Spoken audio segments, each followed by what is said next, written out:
I think the problem comes in with you want to tell your donors enough to connect them to the mission, but sometimes you forget that human element. And the donor, yes, they care about the financials, and there are many donors that want to know specifics. But most of the time, if you're telling a story that's more focused on a person and how their lives were improved or your mission was able to better serve, that is way more engaging to a donor versus just a general update.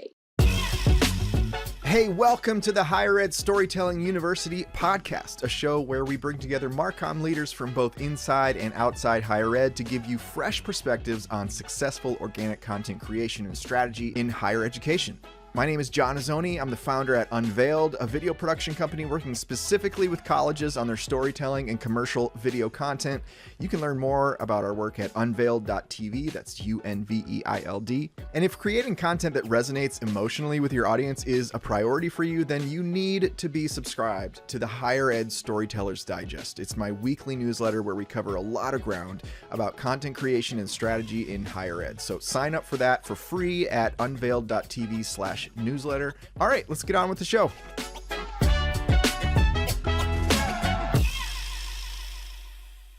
My guest today is Jennifer Porter.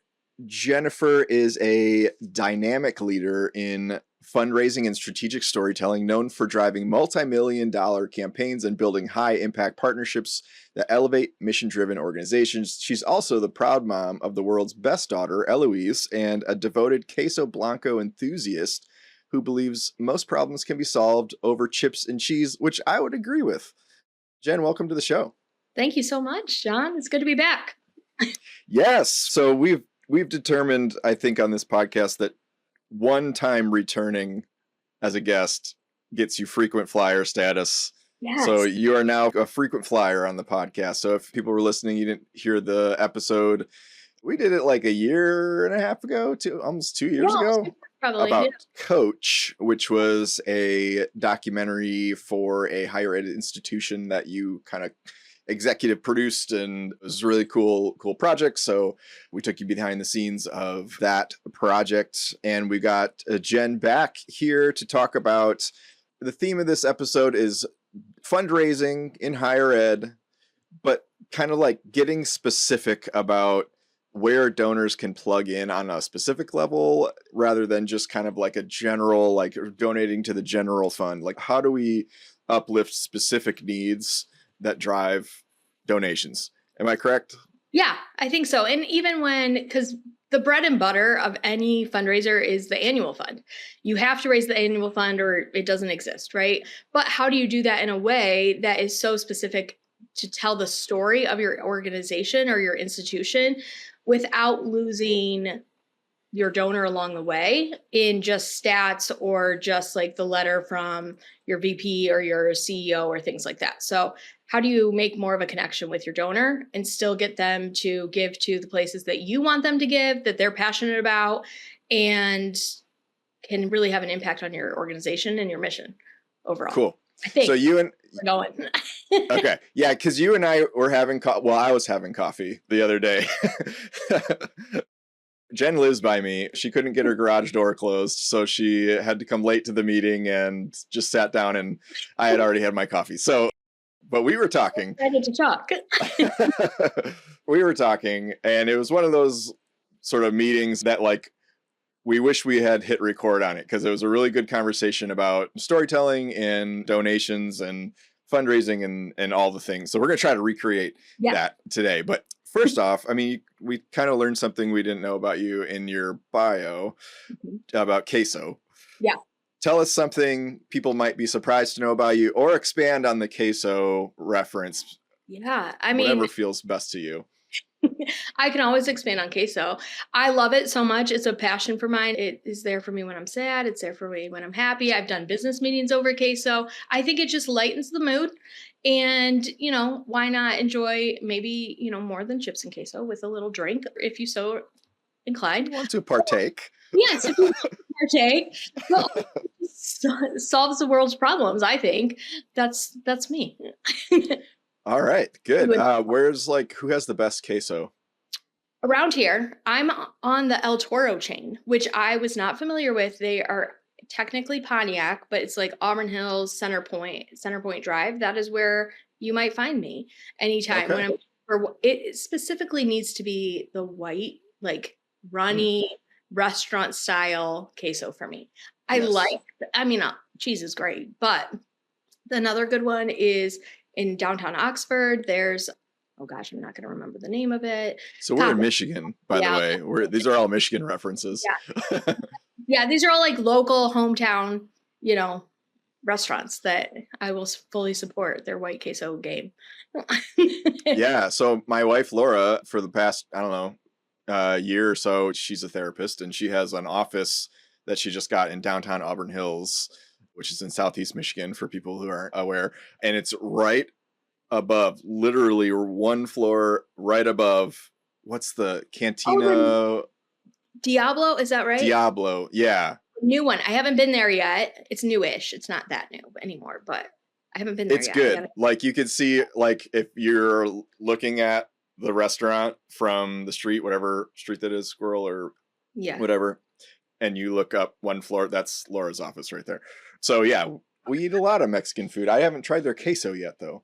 Yeah, you got to try it out. You see if it's good. Let me know. We'll do All our right. next podcast over chips and cheese. How about that, John? Yeah, we should have. I mean, you should have told me. I would have come prepared. I know. Okay, so talk about your background in higher ed marketing and fundraising, and you also have background in nonprofit as well. So just catch our listeners up on who you are and where you're coming from. Yeah, so I spent 13 years in higher ed leading the fundraising team with a very small shop. We had anywhere from 2 to 4 of us that were kind of raising funds, doing the data research, connecting with alumni, all of that. And we worked very closely with our Marcom team. They were a team of 2. And so to be able to accomplish any of our goals or any mailers, flyers, information, we were a tight knit team for our Marcom and our fundraising team. So then after that, I decided to try a new challenge and moved into nonprofit for a couple years for an agency that focuses on domestic violence and sexual assault here in Michigan. And I learned a lot. I learned, obviously coming in, you think this is a great cause to fundraise for, you're going to be able to tell the stories, but it's different when it comes from, there's a survivor focus, there's confidentiality, there's safety concerns, there's so still storytelling. You have a great mission, a great cause, but you have to be nimble in order to really kind of connect your donors with what they need to hear and what they can hear along the way. So that's kind of my background. Because I've been able to work in small shops, like I've gotten to do a lot of different things. I'm not just a major gifts. I've done capital campaigns, we've done planned giving, we've done annual fund, alumni, a little bit of everything, and got to do some fun projects like that video that John referenced earlier. Got to lead some 50-year anniversaries for the nonprofit I was just at. And so my career's been a little bit of everything and gotten to learn the entire way because I did not start out wanting to be a fundraiser, I guess. It just was one of those things that came about, and I love it. And it is my true passion. I love being with people. I love hearing their story and connecting them to a mission and figuring out what's going to be most beneficial for both people. So that's a little bit about me. Yeah, so tell me about like the problem, because you and I were talking about like there's this kind of problem of fundraising, and there's this gap of like meeting specific needs that could kind of boost fundraising efforts, and donors kind of being disconnected from like the individual humans that they're affecting. So talk about like where this has come up for you in your career. Where have you seen this become problematic, where like not getting specific with fundraising? Yeah, I think, it's a challenge at all times because in fundraising, you want to hit your goals. You have goals to make them the mission of whatever you're working towards, viable, right? Like that is how you're going to continue to support in this organization, whatever it is going to continue to exist. In higher ed, that's a little bit different because you have tuition, and depending on how big your school is, you have endowments, and there could be a lot of factors. But I came from a small school that tuition and your annual fund, those are your bread and butter. And so if you don't have those, who knows what's going to happen that year. You might not be making payroll. So, or, being able to do the things that you want to do to actually be mission focused. And so I think the problem comes in with, you want to tell your donors enough to connect them to the mission, but sometimes you forget that human element. And the donor really, yes, they care about the financials, and there are many donors that want to know specifics. There's a plethora of different donors, but most of the time, if you're telling a story that's more focused on a person and what the outcome is and how their lives were improved or your mission was able to better serve, versus maybe just a letter from the CEO or your vice president or your president, that is way more engaging to a donor versus just a general update. Or here are the stats, here's how many students we have. That's all great, but they could Google that at any time, right? As fundraisers, we have to have these relationships anyway with our donors. You should be. So if you're not, take a step back and look at that first. But fix that. Fix that first, and then start telling the story.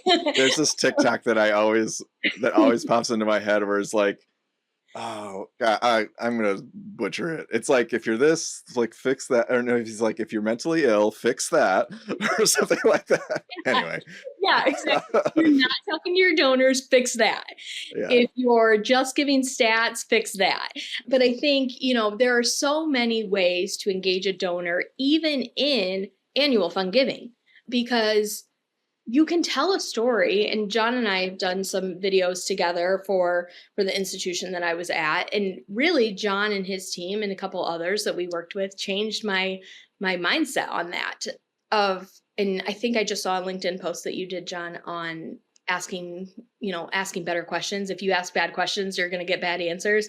And basically, I'm butchering that, but you know what I mean. That's the gist of it.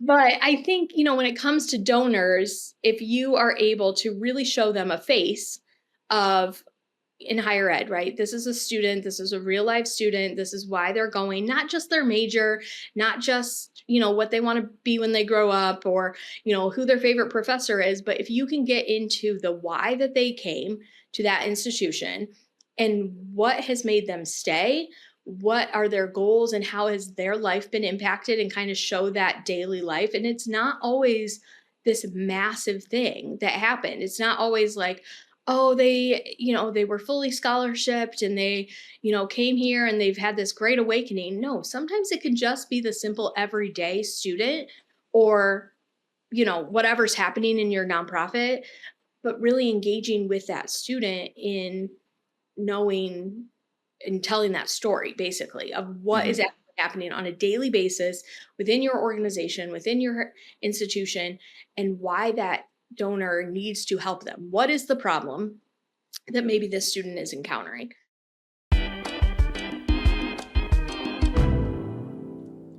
Hey, do you have a B-roll library that you're excited about?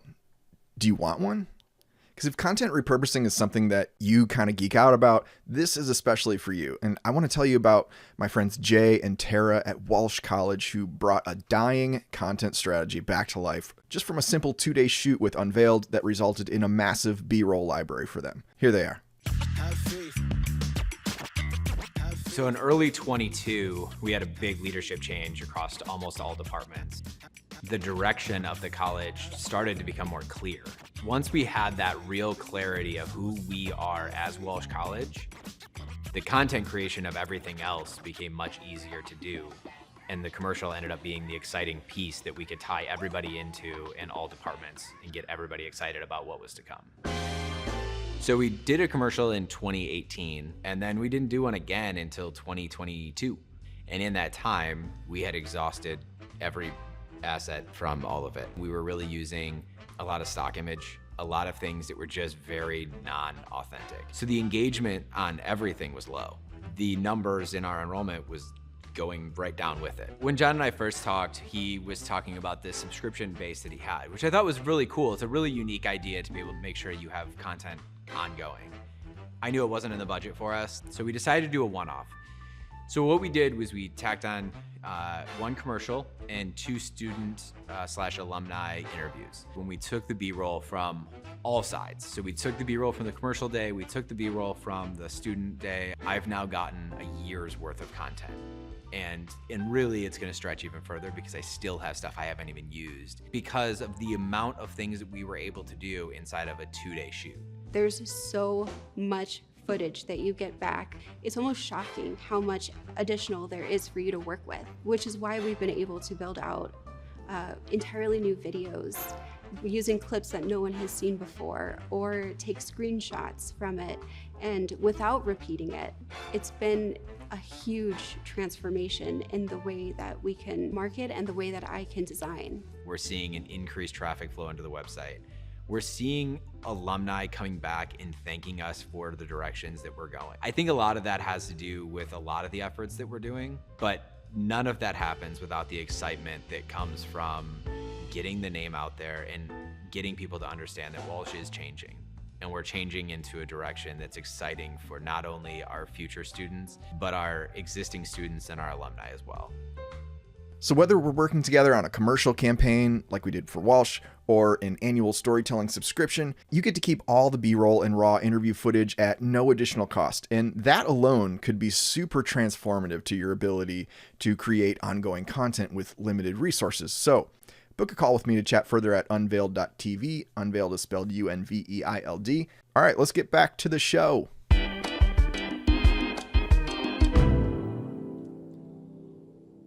You know, we were talking during coffee, there's a college that, you know, we're working with currently on an anti-melt campaign. And, you know, they came to us saying like, hey, we want to make some content at commencement and we want to use, you know, that kind of emotion and that kind of thing, you know, to help people overcome like pain points that would, you know, potentially melt, you know, and not show up to class on the first day or whatever. And so we put together a campaign sort of that was addressing like 5 main pain points. And one of those was like, what almost stopped you from attending this university? And that's one of my favorite ones because there's one gentleman, he said, you know, his dad is sick and in the hospital and he wasn't sure if he could, you know, break away from that and make the space to come. Or it could be like, you know, problems, delayed visa or something like that. Or it could be financial, like they didn't, you know, they kind of assumed the money would be there, but then they sort of did the math and it just wasn't mathing, you know, and now they're kind of like, ooh, maybe I can't afford this grad school or whatever. But yeah, so tell me your thoughts on that. Yeah, I know we used to do a big scholarship luncheon for our endowed scholarships. And one year there was a junior that said, I don't know if I'm going to be able to come back next year. She told this to a donor because I can't afford textbooks and living and, you know, just those basic things. That donor then, we created a scholarship. It's the Finish Line Scholarship. And that has been done at a few different higher ed institutions around to get that student from, you know, over that finish line, basically, that completion is happening. And that came from a real live conversation. And I think sometimes you're afraid to be, not afraid, but maybe a little bit nervous to share the real problem with your donors because you don't want them to be like, oh, that's a bigger issue than maybe I can fix myself with my money. Right. Or that's a bigger issue that like what is going on within the institution that's not assisting these students. But sometimes, you know, financial aid, and there's a lot that goes into one student. And so to be open and honest with that story, it can create some really amazing moments with your donors. Yeah. And so, you know, when you're doing that and when your marketing team, because, you know, usually you're talking to marketing people and I'm kind of a marketing person. I'm mostly a fundraiser, but because I've been in smaller organizations, those go hand in hand to be able to tell the story. And so if your enrollment team or your marketing team they're doing something, they have a campaign that may not deal with anything related to fundraising, right? It might not have anything to do with what you're talking to a donor about, but every one of us, and I hate this saying, is everyone's a fundraiser on the team. But I mean, ultimately at the end of the day, you're trying to get students, you're trying to support your nonprofit, you're trying to get funds in. And so how do you do that in a way that is institution-wide, that you're not recreating the wheel every time. With this melt campaign, there's a real problem. There's a real problem that maybe an international student can't get their visa, or that they don't have enough funds to, or like a student doesn't have enough funds because they haven't mathed. And like, there's a real problem that a donor could say, yes, I'm going to do X, Y, and Z. And we're going to create either an endowment or a fund, or utilizing, if your annual fund dollars are up, you can utilize those funds for whatever purpose, right? That's the beauty of an annual fund. They are unrestricted. You can use them for whatever is necessary. So if you're having these campaigns, you're already identifying those issues in another part of the institution, why not use that? Why not use that in your mailer, in your emails, in your social as a fundraiser or as an alumni relations officer? Because most likely your alums probably experience some sort of that issue as well. Maybe they persevered, and then they can be a mentor to that new incoming student. So it doesn't have to be just about actual funds. It can be about connection and volunteerism and solving a greater problem altogether. And I think sometimes there's this tendency to get siloed in, bigger organizations, even smaller organizations, of this is what you do, this is what we do. They don't connect. They don't have to connect. But if you're looking at the bigger picture, why not? You're already paying to utilize a campaign in this way. Recreate that. And maybe you expand it with alums and tell that alumni story of the perseverance that happened and how, the organization or the institution helped them persevere in a very specific way, that it's not just, yeah, we have these great retention rates and we have these great enrollment rates. Nobody really cares about that. People care about people. And so if you can showcase the person or the problem in a way that is going to pull on your heartstrings a little and that you can relate to, you're going to be more successful. You're going to be able to then have a real conversation on what is needed across the board. We did a mentoring program where I was at last time in higher ed. And because we noticed a problem that our freshmen, sophomores, we had a retention issue, especially from sophomore to juniors. And so we started a mentoring program with alums and community people to say, hey, we've been in your shoes. What can we do to assist? How can we get there? And then, from there, we created some sponsorship agreements with different corporations. And we got those alumni that weren't giving maybe dollars, but they were giving of their time now. So then you can start to, create this journey for them that's not just, hey, it's time to give your annual gift, or hey, it's the give day again, or whatever. It's a real tangible story that they can see. Yeah. And it makes me think like, we as marketers, as communicators, and in fundraising, it's all the same thing. It's all, how do you deliver a message that gets people to connect emotionally? And we want to stay high level. We want to talk about, the great things that our students are doing, which is great, but in a very vague, way, or like the impact the school is kind of making, or new programs that are coming out.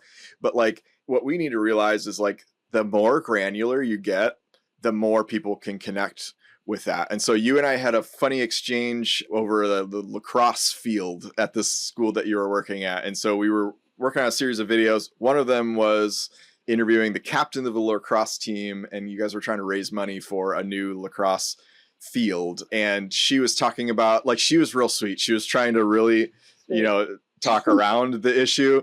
But she was like, oh, the ground's uneven, and like when it rains, there's like puddles, and our goalie is standing in a puddle, and like people will twist their ankles and stuff. So all that is great specific stuff. But then she was like really dancing around saying there's dog poop on the field. Like, she was like, the people walk their dogs across the field and then don't pick up after them. And so you and I kind of were like, because this was going to play at a fancy event, a dinner, no less. Dinner. Probably around dinner time. Yeah. So we were kind of, I gave you the poop version. Yes. And you were like, ugh, I don't know. And so we went back and forth on that. But ultimately, I mean, you agreed with me, which I always appreciate when people agree with me. But, we kind of were talking in email back and forth of like, you have to go there. The lacrosse players are uncomfortable. Yeah. So why would you not want to make the donors uncomfortable and Right. and feel that discomfort, because who wouldn't want to donate to that? And like twisted ankles, puddles, okay, you know, that's all. I mean, some of that stuff can happen on any field, but like dog poop, like Right. that's an extreme of like, let's fix that problem. And I totally get where the rub was for you and your team, because you're probably thinking like, what's the leadership going to say about us? I mean, we don't want to give the impression that we're letting these athletes play on this field, you know? Sanitary, we still care about our students, right? Like we're not like just like go out there and play and poop. Right. But at the same time, like, yeah, it was a real rub for me. I went back and forth for a long time. Not a long time because we had to make some decisions, but in my head, I went over it a lot. And you know what actually switched my thought was that Burger King ad you brought up. So John shared all of his research and said, you know, look at this ad that Burger King did. I think that this could be something similar and, you know, pull at the heartstrings and also, you know, tell a really live story or tell a real story and make that connection to the lacrosse players. And ultimately we went with it and it was a great video. Yeah, the Burger King ad, for context, was like, it's just this image of a moldy Whopper or a Yeah. burger. I don't know if it was technically a Whopper, but it was like all moldy. And it was a magazine ad or a bill. And I think I saw it on a billboard too.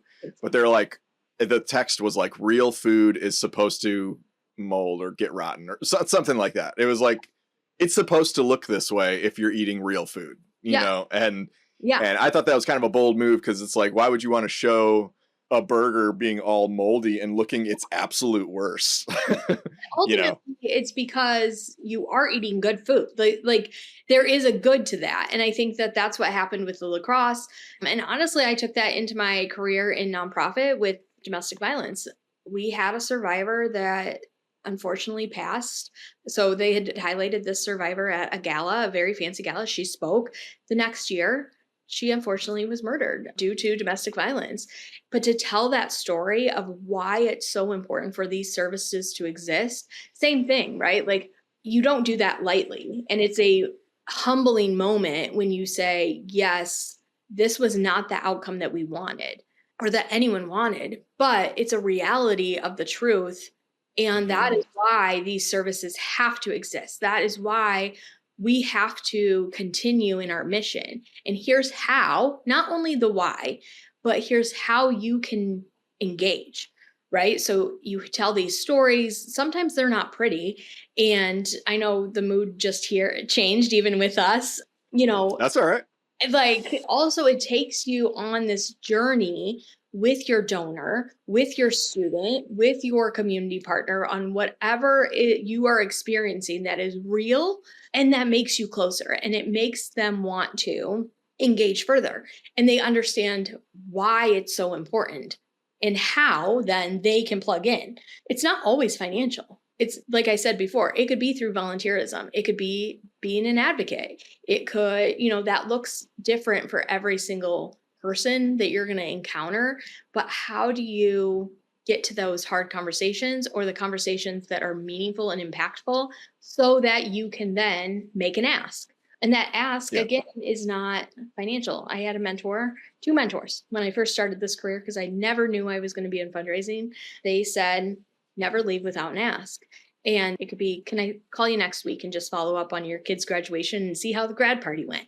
Or can I send you some more information on this random thing that we chatted about?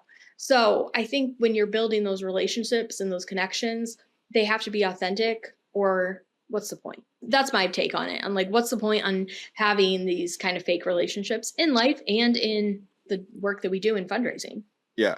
And going back to what you said just about really painting the picture of the need, it's like, well, if everything's going great for you, Yeah. what do you need me for? You know, if everything's great and you're making such an impact and all this great stuff is going on and this glossy exterior, it's to a donor, it's like, all right, Yeah, cool. you've got it. You don't need any help from me.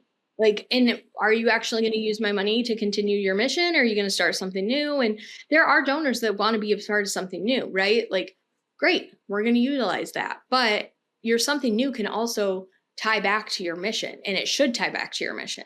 It should always be tying back to what is the thing you're trying to accomplish? And what if this didn't exist? How do we solve that issue? Yeah. Problem?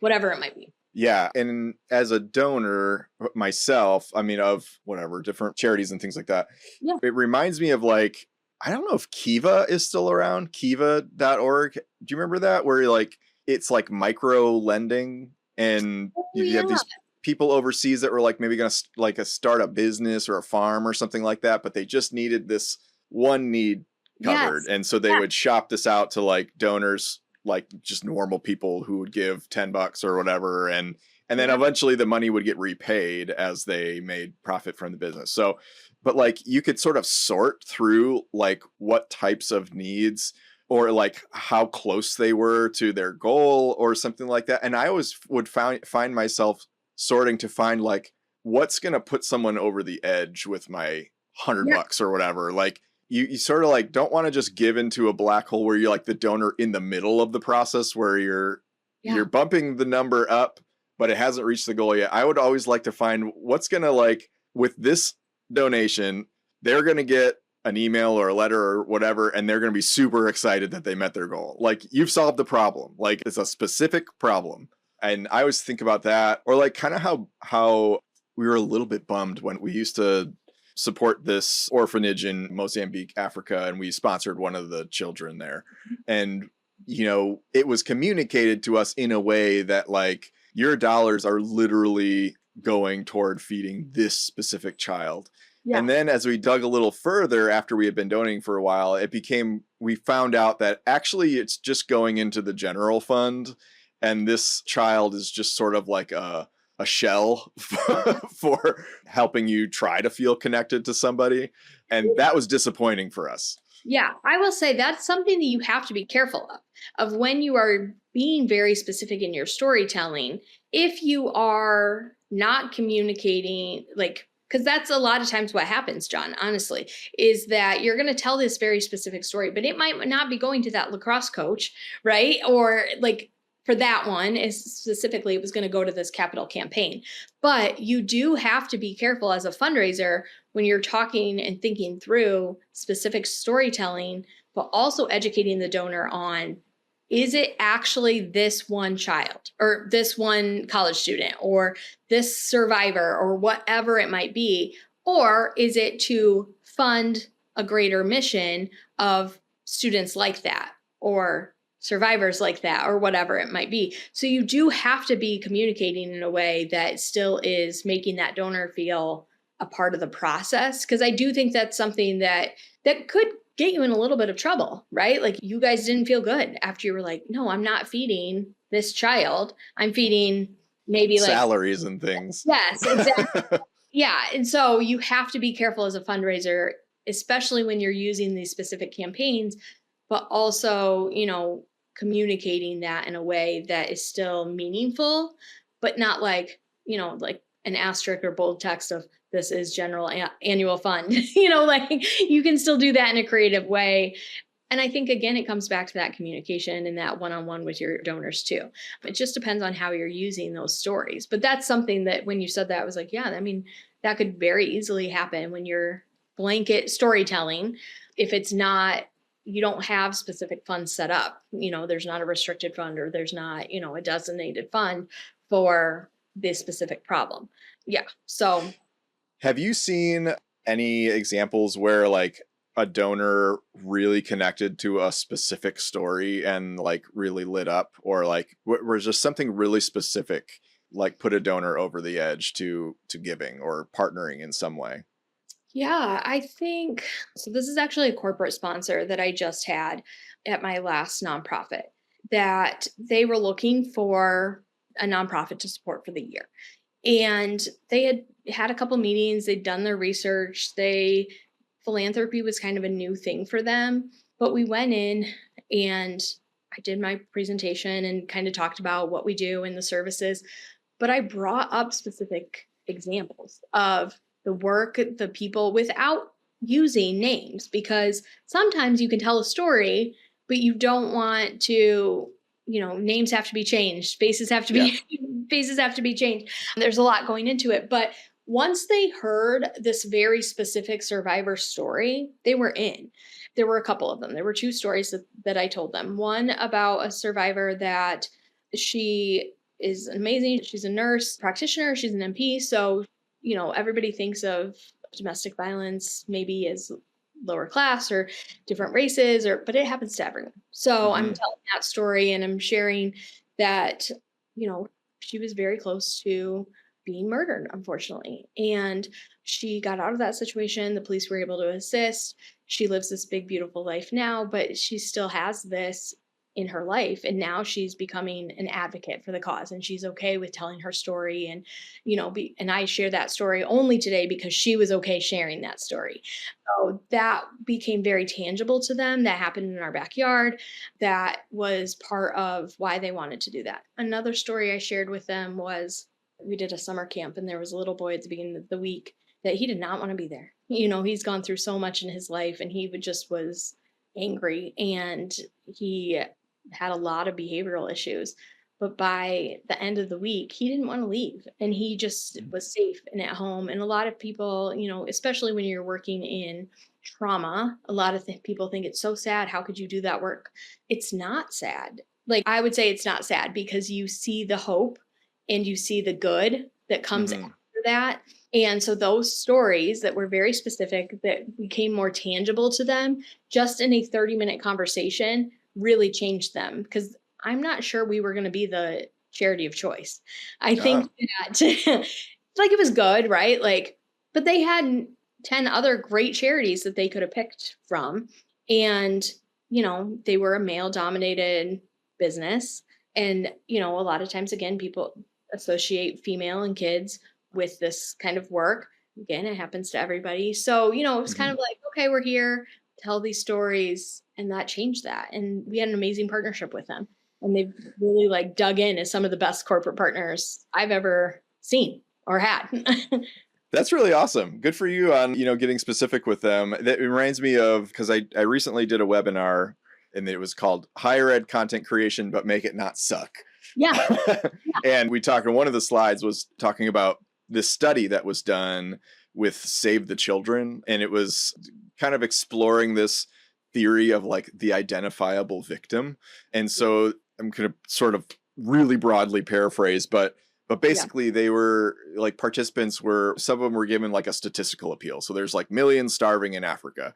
And then other people were given this very specific story of this girl named Rokia and her struggles and things like that. And then they were asked to, I think something they were given $5 or something like that, and asked which version they would want to, or no, they were asked if they wanted to donate. I'm botching this, but bottom line is people that heard Rokia's story donated more than 2 times the amount that of the people that got the statistical appeal. And it just goes to show you, when you get really specific and granular, rather than just telling the story of the need, you really establish a human connection. And one of the things that was interesting is that they found that there was a decrease in donations when people that heard Rokia's story heard a version of it that also included a statistical appeal, given in context, here's Rokia's story, and also she's one of many that are experiencing this a significant decrease. And I don't know what to make of that, but it's just interesting that my gut there is donors are smart, right? They know when you're making an ask, but if it becomes there's this great story, however, look at these stats too, that's very blatantly still an ask. You're not engaging in that communication moment of, hey, we're sharing a story and we are in this together. I think that waters it down almost. That would be my thought of what happened is stats don't talk to, they don't everybody can share a stat, right? So that one's just off the market.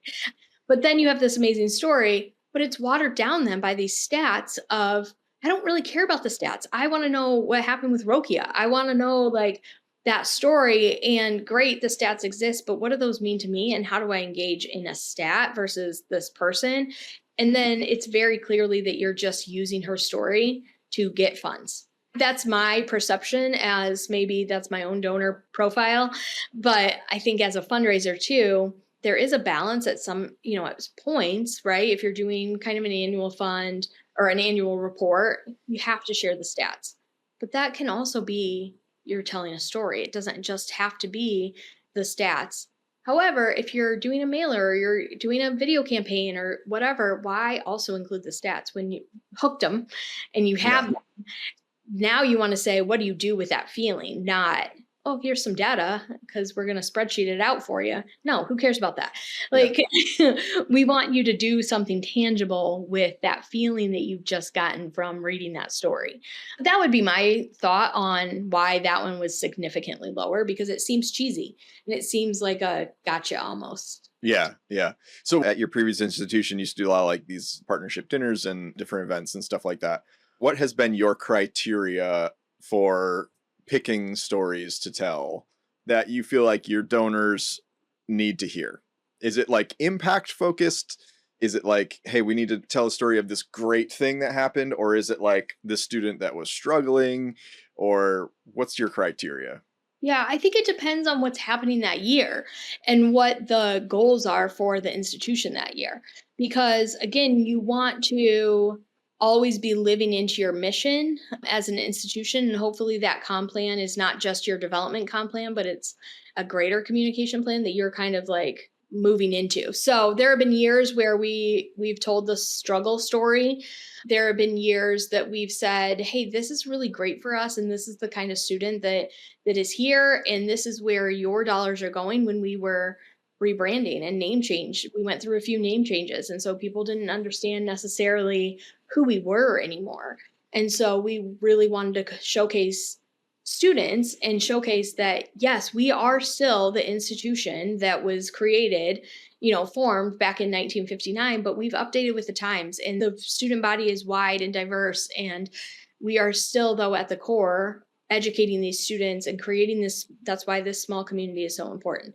So I think it's what needs to be shared. I think we talked about this at coffee too. We did a video right before I left that institution of a student that I thought it was going to be a dud of a video. I thought it was going to be the worst video because the student just wasn't like, and I would say this to the student too, like he just wasn't very chatty, but he was a traditional student or in a traditional program, but a non-traditional student. We were kind of showcasing that story that he got a standing ovation at our dinner. And it really resonated with people because of his life story. And so I think it's just picking out what is necessary in that time and place, and being able to change what the message and the story is, especially in these large public settings, of what does your donor need to hear? What's the feedback that you're getting? Is the feedback negative? Great. Let's talk about the negative in some ways. Sometimes, like, is the feedback, hey, we've experienced this trauma together. We need to like maybe just be open with it. A lot of times we have the tendency, I think, sometimes to just show the shiny good. And that's not always what's needed. Even at a fancy dinner, we talked about the poop story and we've talked about death but like, I think the stories to me, I've also had really good luck of like, they've just kind of come when they need to come. And, we find the story as we kind of go but we plan. And we used to not tell any stories. We used to have one like student speaker and they got up and they wrote a little speech and it was fine. But you can't really get into your life story in 3 minutes. Right. You're talking and you're nervous and they're reading off a piece of paper and you're in front of 700 people. Like, so that's when we transitioned to using video, as well as, a student may get up and make some comments, or in my last case, a survivor got up. We did kind of those day in the life videos, which I think was fantastic. So that's my new format. I might change it up. Who knows? We'll see what in the future. But so far it's kind of worked for me of like really showcasing the questions that we want to ask, but having this underlying, what problem are we solving and how do you engage as a donor? But here's a real story that you're living into. And then here's a tangible person that's here on stage with us tonight. And you can get to know and talk to and learn more about them. So. Yeah, one thing that has stood out to me kind of in the last year is like how powerful like an organic content strategy is on social media, because you can really test what messages are resonating with your audience. And like I have been surprised about, I've done a webinar on asking like or better interview questions, and I've done, I talk on LinkedIn about this, and I keep going back to it because people keep they message me and they're like, I shared that with my whole team. Like, you're so right about the interview questions and like asking better questions and stuff. That was never like, if I had sat down in 2021 when I was like starting Unveiled and been like, what's my content strategy going to look like? What are my content pillars? That would not have been one of them. But it was just like, came from just a random post that I did. I made like a random carousel of like, hey, here's one way to ask this question. Here's another way to ask this question. And it went crazy for me. I don't know. Back then it was like crazy was like John. crazy was like 6,000 impressions on LinkedIn for me at the time. So, and I got a lot of feedback on it. And so I've just kept rolling with that. And then the other thing that I notice is like when I share an example from like a really innovative example of a video from another school and like tag the school, and we kind of use it as like a case study post of like, this is how you do content marketing differently. Those pretty predictably have blown up like over 10,000 impressions types of things. And it creates such a great conversation. So for me as a business owner, I'm kind of like, okay, like what do I do with that? What does that say about what my audience is needing and what the gaps are in their learning or their pain points and what they want to learn from or whatever? And I imagine, that if, development advancement were to collaborate strongly with the social media team, they would have some really good data on like what stories are resonating here. But that it might be different because the donors might not be the ones following, the social accounts. So it might just be like, it might be apples to oranges, but the thinking is, you can use your organic strategy to not just be guessing about, what stories are going to resonate. Yeah. And I think it's different for different institutions, right? So you might have these great alumni groups, but what kind of content are you putting out there? Are you working with your social team? Are you working with your marketing team to do that, to create that organic content? But even I would say you look at a lot of institutions social and you just say, see, here's why it's great to come to campus. Here's a open house. Here's this. But if you were really actually showcasing your professors and your students and showing like, hey, I am Dr. So-and-so, and this is why I'm here at this institution, and here's what you're going to learn in my class. And I'm, like more so telling the story of why they're there and why a student would want to engage and maybe take their class their freshman year or their senior year or whatever. I think that could really change the trajectory of higher ed because it creates a relationship then. Even if you're not with those people, I know I have people and influencers that I follow that I'm like, oh yeah, I feel like I know them. Like I'm going to go have chips and cheese with them. Like, but I think that that's one thing, especially with donors, they are looking at, donors are smart. They're looking at your social, they're engaging in some way. It might not just be, like TikTok, but it could be your Facebook for your older generations or your traditionals or, whatever it might be. They're still engaging in ways that are creative. So to continue that storytelling in all ways is important, even on your website. I think a lot of times it's the facts and figures on your website and you're not showcasing stories. Every opportunity you can to say why and get to know somebody along the way, why not do it? Absolutely. So what would be your takeaways as we're wrapping up here on how higher ed institutions can do fundraising better? What would be your main point or points for helping other development advancement, folks get their donors to connect to the need? Yeah, I would say, first and foremost, don't be afraid to tell a story. Don't be afraid to, really showcase something specific. I think a lot of times we have the tendency to gloss over and just show the good. Don't be afraid to get messy. Don't be afraid to do that. And also collaboration. Collaborate with those other teams across campus, even your different schools across campus, to tell those stories so that you're not the only one. I think sometimes you have your people in your portfolio and you're not necessarily bringing in others with you. Bring a student with you, bring a professor with you, bring, so that they can have that conversation and that you're still leading that and guiding that donor. But collaboration, and don't be afraid to, color outside the lines would be the biggest. You mean bring them with you to like a donor meeting or something like bring that? them to a donor meeting. Bring them, bring that donor to campus.